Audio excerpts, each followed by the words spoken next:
Morning.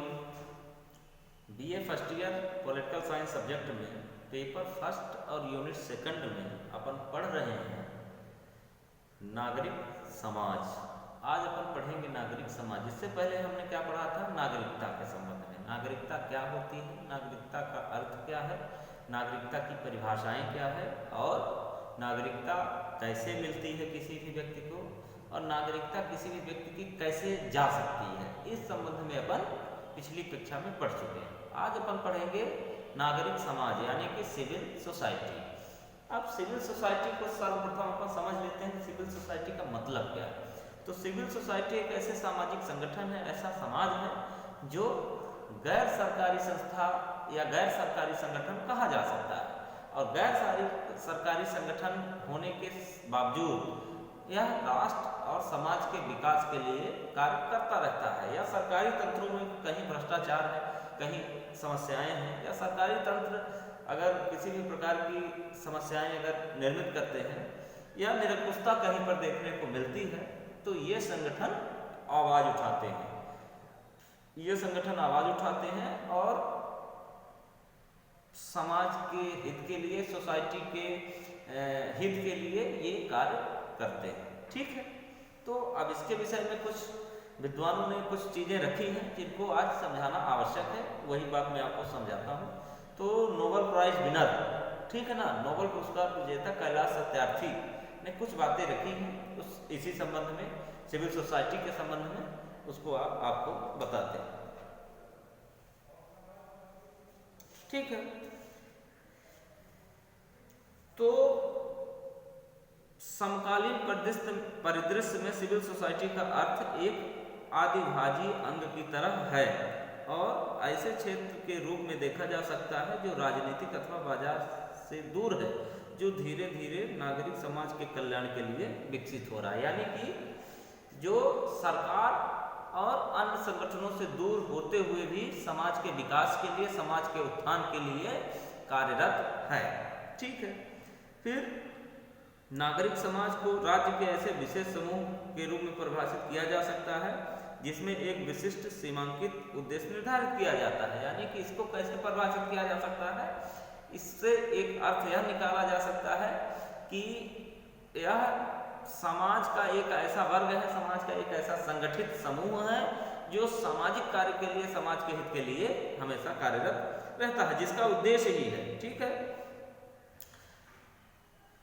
उसी उद्देश्य को लेकर लक्ष्य एवं कार्य निर्धारित किए जाते हैं। ठीक है ना, उद्देश्य को लेकर के लक्ष्य यानी कि संस्था का क्या लक्ष्य होना चाहिए और उससे क्या लाभ होगा हमारे सोसाइटी को, यह भी देखने वाली बात। फिर कैलाश सत्यार्थी ने अपनी स्वैच्छिक संस्था के द्वारा बाल अधिकार और बच्चों को शोषण से बचाने के लिए महत्वपूर्ण कार्य किया है। कैलाश सत्यार्थी की जो बात अभी हमने आपको बताई, उन्होंने क्या किया, बाल अधिकार और बच्चों को शोषण से कैसे बचाया जाए, बच्चों के क्या अधिकार हैं और बच्चों को उनका शोषण ना हो, कैसे बचाया जाए, इस विषय पर उन्होंने कार्य किया कैलाश सत्यार्थी ने। ठीक है, उल्लेखनीय है कि इस महत्वपूर्ण योगदान के लिए उन्हें 2014 में नोबेल पुरस्कार से सम्मानित किया गया। यानी इसी कार्य हेतु बाल अपराध, बाल सुरक्षा और बाल शोषण के दिशा में उन्होंने कार्य किया था कैलाश सत्यार्थी ने, और इसी महत्वपूर्ण कार्य के लिए उनको नोबेल प्राइज यानी कि नोबेल पुरस्कार दिया गया था। ठीक है, हाँ, नागरिक समाज की भूमिका पिछले कुछ वर्षों से महत्वपूर्ण हो गई है। इस क्षेत्र में कार्य कर रही संस्थाएं और संगठन निस्संदेह समाज के लिए पूंजी है। ठीक है, नागरिक समाज जो सिविल सोसाइटीज हैं, जो सिविल सोसाइटी है, वह समाज के लिए पिछले कुछ दशकों से कार्य कर रहे हैं और महत्वपूर्ण कार्य कर रहे हैं। सामाजिक दृष्टिकोण को देखते हुए इन सोसाइटी का, इन संगठनों का बहुत महत्व है। ठीक है, अब यहाँ पर देखने वाली बात यह है कि नागरिक समाज के आधार स्तंभ क्या है। यानी कि नागरिक समाज यानी सिविल सोसाइटी जो बनती है वो कैसे बनती है, उसका पिलर क्या है, उसका फाउंडेशन कहाँ है, उसकी नींव कहाँ है, यह देखने वाली बात है। तो यहाँ पर विशेष रूप से उन तत्वों को, उन एलिमेंट्स को अपन देखेंगे, खोजेंगे कि किन कारणों से इनकी उत्पत्ति हुई और किन कारणों से ये मजबूती के साथ आज हमारे और आपके बीच में, हमारे समाज में खड़े हुए हैं। ठीक है, तो सिविल सोसाइटी बनाने का कार्य सरकार या उनकी संस्थाएं नहीं है, ठीक है ना, वरन नागरिक समाज बनाने में सहायक संस्थाएं हैं।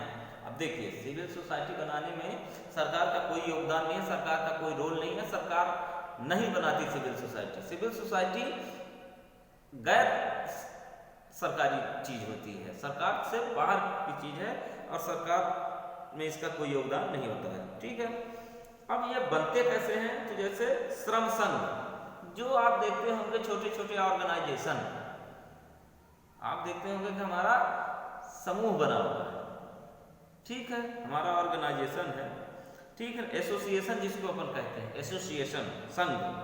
तो श्रम संघ है जो गैर लाभकारी संस्थाएं हैं, गैर सरकारी संस्थाएं हैं, स्वयंसेवी संस्थाएं हैं। इन संगठनों में कार्य करने वाले अवैतनिक होते हैं और स्वेच्छा से कार्य करते हैं। अब देखिए, जो ऐसे संगठन से जुड़े लोग हैं उनको किसी भी प्रकार का मानदेय या वेतन नहीं दिया जाता, वह स्वैच्छिक सेवा देते हैं, अपनी इच्छा से सेवा देते हैं और अपनी इच्छा से ज्वाइन करते हैं और अपनी इच्छा से कार्य करते हैं। ठीक है, इसमें किसी भी प्रकार का कोई वेतन नहीं है और किसी भी प्रकार का कोई सरकारी दबाव नहीं है। ठीक है, स्वतंत्रता के साथ ये लोग कार्य करते हैं। ठीक है, भारत में इन संगठनों के अलावा जन आंदोलन और जन संघर्ष के रूप में भी नागरिक समाज के निर्माण में पहल होती रही है। यानी कि भारत में जन आंदोलन और जन संघर्ष, जन आंदोलन, जन संघर्ष जैसे कुछ मसले ऐसे होते हैं, कुछ मुद्दे ऐसे होते हैं जो सामाजिक मुद्दे होते हैं, ठीक है ना, राष्ट्रीय मुद्दे नहीं होते, सामाजिक मुद्दे होते हैं, विशेष स्पेसिफिक मुद्दे होते हैं जो समाज के कुछ हिस्सों में होते हैं और कुछ गैर राजनीतिक या गैर सरकारी संगठन उसमें काम करते हैं और उन मुद्दों को लेकर के जन आंदोलन करते हैं और जन संघर्ष करते हैं। ठीक है, उदाहरण के लिए जयप्रकाश नारायण ने भ्रष्टाचार के मुद्दे को लेकर एक गैर राजनीतिक आंदोलन का प्रारंभ किया। यानी कि उदाहरण के इसका एक महत्वपूर्ण उदाहरण क्या हो सकता है? जेपी का नाम सुना होगा, बिहार के थे जयप्रकाश नारायण। जयप्रकाश नारायण ने भ्रष्टाचार, यानी कि जो भ्रष्टाचारी तंत्र था, भ्रष्टाचार के खिलाफ उन्होंने एक आंदोलन की शुरुआत की थी। वो गैर सरकारी संगठन उनका था और जन आंदोलन जो हुआ वो बहुत विशाल आंदोलन माना गया और स्वतंत्रता संग्राम के आंदोलन के बाद का सबसे बड़ा आंदोलन कहा जाता है। ठीक है, तो किया, जिसके फलस्वरूप 1977 में केंद्र में इंदिरा सरकार का पतन हुआ। यानी उसका कारण क्या बना, फिर परिणाम क्या निकला कि उस समय तत्कालीन सरकार थी, इंदिरा गांधी की कांग्रेस सरकार थी, जिसमें 1977 में उस सरकार का पतन हुआ। ठीक है, कुछ और उदाहरण इस प्रकार हैं, जैसे स्वामी विवेकानंद ने आंदोलन किया, महात्मा गांधी ने आंदोलन किया, भीमराव अंबेडकर ने आंदोलन किया, मदर टेरेसा ने आंदोलन किया, बाबा कामटे ने आंदोलन किया और सुंदरलाल बहुगुणा ने भी आंदोलन किया। ये सारे ऐसे लोग हैं जो गैर सरकारी संगठन बना करके और आंदोलन करके सफलता उन्हें प्राप्त हुई और आज इनका इतिहास में स्थान बहुत ही उच्च है और बहुत ही महत्वपूर्ण इनका योगदान माना जाता है। ठीक है, उपर्युक्त विवेचन से यह स्पष्ट होता है कि सिविल सोसाइटी एक ऐसे तंत्र और संबंधों को रेखांकित करती है जो राज्य द्वारा प्रतिबंधित अथवा संचालित नहीं है। ठीक है ना, यानी कि सिविल सोसाइटी का प्रतिनिधित्व किसी राज्य के संचालन से ना होकर के व्यक्तिगत संचालन या संगठनात्मक संचालन से माना जाता है। ठीक है, सिविल सोसाइटी ने लोकतंत्र के साथ अन्य क्षेत्रों में महत्वपूर्ण कार्य किया है। ठीक है ना, सिविल सोसाइटी लोकतंत्र की रक्षा के लिए भी कार्य किया है। जैसे अगर लोकतंत्र पे किसी भी प्रकार का अगर खतरा नजर आता है तो सिविल सोसाइटी कार्य करती है, संगठन बना के आंदोलन का कार्य करते हैं सिविल सोसाइटी। लेकिन राज्यों के अलावा भी बहुत सारे मसलों पर सिविल सोसाइटी कार्य करती है। जैसे क्या क्या बताया गया, शिक्षा, स्वास्थ्य, खेल, मनोरंजन, पर्यावरण, पेयजल, महिला विकास इत्यादि ऐसे सारे मुद्दे हैं। कौन कौन से मुद्दे हैं? शिक्षा, स्वास्थ्य, पेयजल, महिला विकास और साक्षरता से संबंधित, यानी ऐसे मसले हैं जो सामाजिक मुद्दे हैं। ठीक है ना, और इन मुद्दों को लेकर के सिविल सोसाइटीज क्या करती हैं, संगठन बना करके कार्य करती हैं और इन मुद्दों को हल करवाने का कार्य करती हैं। ठीक है, इन क्षेत्रों में कई महत्वपूर्ण आंदोलन भी हुए हैं, क्योंकि जैसे नर्मदा बचाओ आंदोलन, चिपको आंदोलन, नर्मदा बचाओ आंदोलन, चिपको आंदोलन, ठीक है ना, बहुत सारे ऐसे आंदोलन हुए हैं। ठीक है, जिसमें जो है तो सारी चीजें स्पष्टता के साथ रखी गई हैं।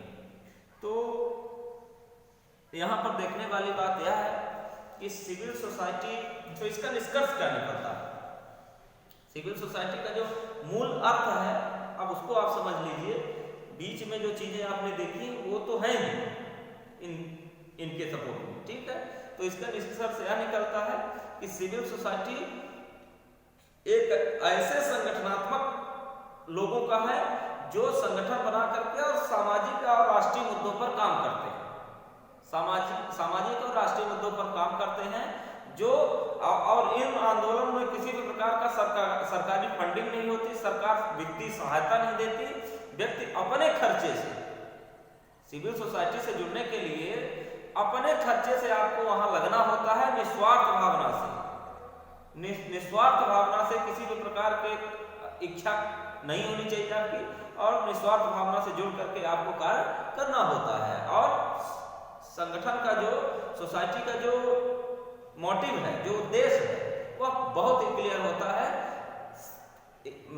मुद्दों को हल करवाना होता है, व्याप्त जो भ्रष्टाचार है, जो करप्शन है, या जो अन्य समस्याएं हमारे समाज में फैली हुई हैं, उनको खत्म करके और एक नए समाज की स्थापना करना होता है।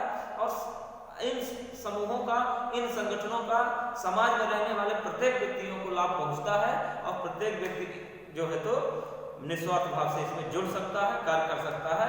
यह संगठन पूर्ण रूप से अवैतनिक है, किसी भी प्रकार का कोई सैलरी या कोई पारिश्रमिक इसमें मानदेय नहीं मिलता, इसमें यह संगठन स्वतंत्र रूप से कार्य करते हैं। ठीक है, तो कल अपन कुछ और इसी में आगे देखेंगे, इसको आज आप लोग देख लीजिएगा अच्छे से। Thank you.